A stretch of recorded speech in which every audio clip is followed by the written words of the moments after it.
it makes sense that as the theology develops, the church begins to decide that it is better to receive on the tongue. So this is a great example of lex orandi, lex credendi. Absolutely. So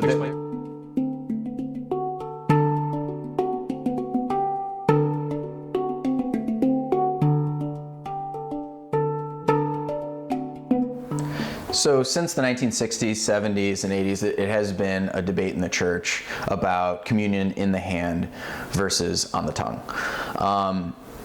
So COVID has sort of brought this all kind of back to the fore again. I think people are debating. See the wars going on social media. Yeah, social media wars. There's no theological treatises being written at the moment, but a lot of people are fighting on Twitter about this kind of stuff or on Facebook. So I think it's a good time to sort of revisit the topic and maybe just offer some fruitful food for thought. Yeah. So where do you stand on it? Just off the bat, where you at? Okay. All right. So Let's get into it. Where you at?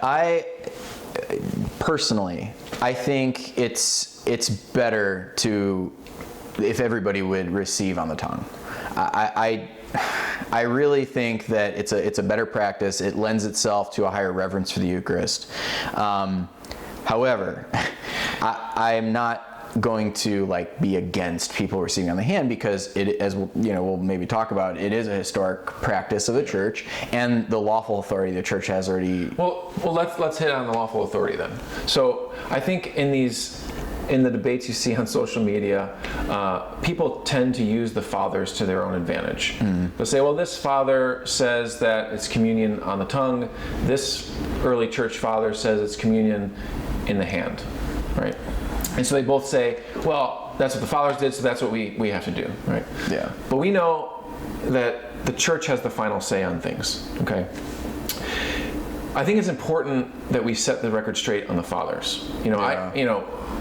I studied the early church, you studied the early church. I studied specifically Eucharistic theology in the early church. This is your field, yeah.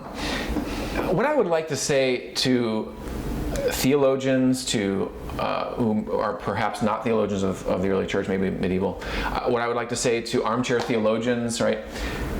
The fathers practiced communion in the hand. They did, okay? If you're looking at the earliest centuries, in fact, the thing to say is we don't know how they practiced communion. There's no explicit text. So which centuries? Right, so there's no explicit text in the 1st, 2nd, 3rd century that's going to say, oh yeah, they're receiving on the tongue or they're receiving in the hand. It doesn't. Nothing definitive. So we have to assume something there, right? And I tend to assume, historically speaking, looking at it as a historian would, that they're receiving it in their hands and then they're eating it. Why? When you look at the earliest Eucharist, it's not separated from the earliest meals of the church, the agape meal, right? The love feast that we see even in the New Testament, talked about in the New Testament, a letter of Jude. Those love feasts, those community meals that were happening between believers, within the context of those meals, the Eucharist would happen. So you have to place the Eucharist still in the 1st, 2nd, 3rd century in the context of a meal. And the Jews would receive their meals and their bread in their hand and they would eat it. Plus, even if you weren't to go the Jewish meal route, just as a historian, there's a principle that the primitive practice comes first. So the more primitive the practice, the more likely, at least, it is that came first. And it is more primitive to receive in the hands because that's how you eat every meal. Right. And the more heightened practice would be on the tongue. So it wouldn't make any sense if the early folks were taking it on the tongue, and then they went back to the hand, and then the medieval period went back to the tongue. Right, because the early church fathers of the 4th century, most of them are already talking about are talking about communion in the hand, as if it is the long-standing practice. So I couldn't imagine a world where they're receiving on the tongue in the earliest centuries, and then the church fathers, doctors of the church, we're talking St. Augustine, we're talking St. John Chrysostom, we're talking St. Cyril, St. Basil, I mean, go on and on and on. I can't imagine a world where they change it, right? They change it, especially at a time when we know the theology of the Eucharist is deepening. Well, and it's also a time when the church is very much about what did the apostles do. They're all that's what they're doing. Saint Basil's whole treatise on the liturgy or on the Holy Spirit. He is appealing to. He's appealing to oral tradition, and he's appealing to liturgy in a lot of his in that treatise in particular. Right. So yes, right. It'd be kind of weird to see that that transition happen. So the Church Fathers practice communion in the hand. The meal and the Eucharist begin to separate as two distinct facets of communal life in the 3rd century, and then certainly in the 4th century. You start to see a deepening of the Eucharistic theology and the mysteries. Not that they didn't always teach that it was the body and blood, they did. Right. They always taught it was the body and blood. But how do we understand that, right? So scholars will look at the 4th century and say this is the development of the Numinous Eucharist, because the Fathers begin to talk about the Eucharist they'll use terms like the awful sacrifice, right? The awe-inspiring sacrifice. Right. These terms, these fear-filled terms that we should approach with the right disposition, right? Even as St. Paul says.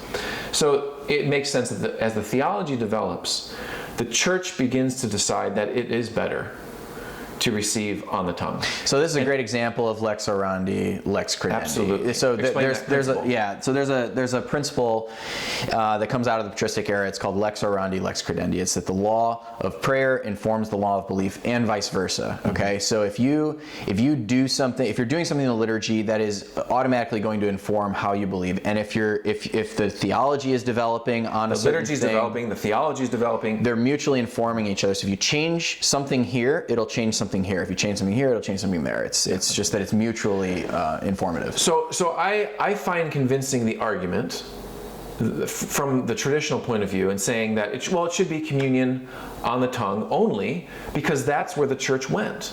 Mm-hmm. That's how it developed. As their theology developed, as their liturgies developed, their practice developed. Mm-hmm. Right? I like that argument. Okay. Mm-hmm. So in one instance, I'm saying no. To some traditionalists who will deny the Fathers talked about communion, they did. Yeah. They received it in their hands. Mm-hmm. Okay. How did they receive it in their hands? Right. Okay. So that's what we can talk about in modern times. Mm-hmm. So in one instance, I'm saying the Fathers did receive in the hand. Don't think they didn't. In another instance, I'm also saying that the Church did develop, and I think rightly, communion on the tongue.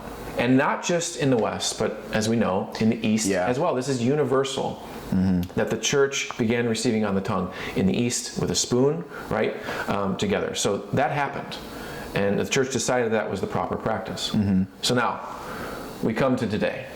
And we have the Church that has decided lawfully that you can receive again, as it once was the practice, in our hands. Yeah, so what I would say is that if we are to retain the practice, okay, we're still not doing it the way the early Church did it. So if you're going to keep the practice of receiving on the hand and appeal to the early Church, well, that's all well and good, but you're still not doing it that way because St. John Chrysostom, he mentions that they would have to wash their hands. Mm-hmm. In his homily on Ephesians. Yeah. Right, and then St. Basil, is it Basil who talks about the throne? I have let me read the quick quote because it is a good one. We should have a direct quote. Yeah. So this is letter 93 from St. Basil of Caesarea. St. Basil, 4th century father, bishop of the Church. He says, quote, "And even in the Church, when the priest gives the portion, the recipient takes it with complete power over it, and so lifts it to his lips with his own hand. It has the same validity whether one portion or several portions." Mm-hmm. Okay, that's par for the course for many of the doctors of the Church and the fathers of the Church, receiving in the hand. Then you're mentioning Chrysostom, right? Chrysostom says, "You're coming with unclean hands. How's your soul? Mm-hmm. How's your soul doing?" Right? Mm-hmm. And he's talking to the congregation in this house. And there's even later references where when women would come forward for the Eucharist, they would have a veil over their hands. Yep. So again, that's a far cry from what we get today in many parishes, where it's exactly. Right. And then they go back to their seat and they're doing whatever, like cleaning up their kids' puke or something. They're doing. And even in the Fathers, they will say that you lift your hands to your mouth. You're not picking something up. Right. And by the way, to their credit, that's what a lot of Anglicans do. They do. When I was going to Anglican churches, that's what a lot of Anglicans did do. Yeah. Is they actually bow their head. They don't bring it up. They bow their head to it like this and take it up, which is showing really great reverence, right? And you are bringing your brow, you're bringing your eyes to it, your lips to it, which is what the early church fathers talk about. The often quoted St. Cyril of Jerusalem, another 4th century father in his catechetical lectures, says that, right? Make the throne for the king, bring it to your brow, all those things. So I think actually, if you are to retain the practice, if you're assuming that we're going to retain this discipline, I think that adopting things like that. But you're assuming that the discipline can change because it is a discipline. Right. It's not a doctrine. It's not a doctrine. Whether you receive on your tongue or your hand is not a doctrine. It's a discipline. Yeah, exactly. So it can change over time. So we have to look at the fruit. Right. So, but before we even go there, I would say, if you are to retain the practice, if the church decides no, we are sticking to this, I think it would be right to adopt practices that still confess this reverence for what's going on. That maybe have a lavabo on the side so that people can go wash their hands after touching the Eucharist. That way you also confirm that they put it into their mouths. A lot of times people are walking out of the church with it. Even when I'm serving Mass, the Novus Ordo, I'm acting as Eucharistic minister with the priest, I am washing my fingers when I go back up to the altar. Yeah. That happens. So why couldn't the laity do that as well? Yeah, and again, this is striking. I think a lot of people who maybe have been away from the Latin Mass for a long time, just don't realize, but like in the Latin Mass, the priest, after touching the consecrated host, does not open his fingers again until he can wash them. Watch, especially when he's holding the chalice. Yeah, he'll hold the chalice and his fingers are still like this. And it's just bizarre then that, we come forward and we're, who knows what we've been doing with our hands. Yep. And the priest just boom, boom, boom. You can boom. imagine the change, yeah. Yeah, and I mean, the first priest that had to put it into people's hands had to be so confused, but apart from that, I would say it's lawful. But like St. Paul says in Corinthians, he says, all things are lawful unto me, but not all things are profitable. So it may be that, it's lawful, but is it profitable? I mean, look at the fruit of the practice since its implementation. Just recently a report came out, right, where it said that 70% of Catholics don't even believe in the real presence of Christ in the Eucharist anymore.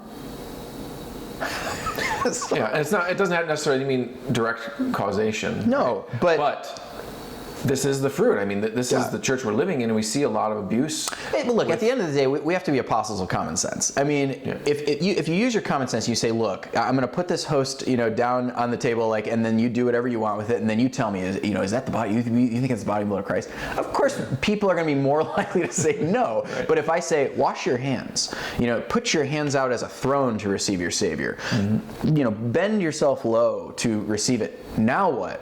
I think people would be more willing. Maybe you'd get where only 30% think it's not the body and blood of Christ. Yeah. Well, then what if it was just straight into the mouth? You don't touch it. Even in the Orthodox East, they put a veil, or the Byzantine Catholics, they put a veil under your neck and then put it in your mouth. I mean, don't touch anything. There's no question. In those settings, common sense will tell us you probably get maybe 10% don't believe it's the body and blood of Christ. That's the point. And I saw actually during COVID, some Orthodox churches, I don't know if Byzantine Catholics were doing it too, they would tell people to bring their own spoon so that you don't have to share the same spoon. Exactly. I thought that was pretty a good idea because they didn't know how to handle it. Here on the Western side, we're like, well, I can't touch the tongue because I might get, whatever. But over there, the issue is, well, just bring your own spoon. Right. So again, when you're looking in the modern era of lex orandi, lex credendi, and applying the same principle, it seems like we had the reverse happen. In the early church, the theology is getting clarified, and you're getting a higher understanding of what this meal is, and so then the practice adapted itself to say, well, then we should really just go straight into the mouth on this one. But then in the modern era, what we did instead of adapting the theology, we tried to keep the theology the same, but just change the practice. But what's the fruits? Again, 70% don't believe it is the body and blood of Christ. So, I mean, I think on the one hand, we have to resist the temptation of the traditionalist party to say that, communion on the hand is unacceptable. It can never happen and has never happened. Because sometimes, and I'll say that because although I do agree that it was a correct evolution, right? It was on the right course. I agree with that point. But you could go back at it and say, well, the same principle that Pope Benedict used for the Latin Mass, that once was holy for the church is always holy for the church. You could also use that for communion in the hand, that this was once the holy practice. This was handed down from us from the apostles and the early fathers of the church, right? And so we're recovering what was one's holy Sacred. to them and sacred to them. We're not going to say that St. Augustine didn't know the depths of the Eucharist. Right, of course he did.